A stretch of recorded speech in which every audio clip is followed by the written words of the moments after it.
有華人嘅地方就有媽祖廟。咁今日咧就嚟到東鳳嘅媽水天后宮啦。咁呢度係始創於明清時期嘅，咁至今已經有175年嘅歷史㗎啦。幾百年嚟，保佑着百姓嘅平安順遂啦，安居樂業。咁首先一入嚟咧，就見到我哋媽祖嘅海神娘娘啦，12米高嗰個雕像啦，既莊嚴又慈祥喎。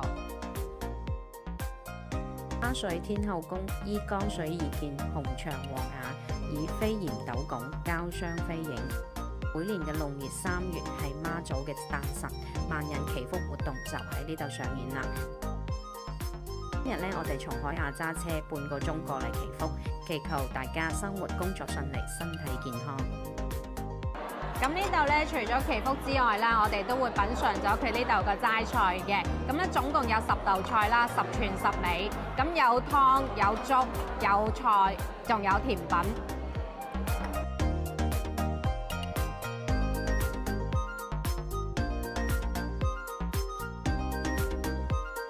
附近仲有一個濕地公園啦，祈完福食完齋菜，可以過嚟呢度散下步，睇下巨大嘅荷花池，成個行程落嚟呢，就正能量滿滿啦。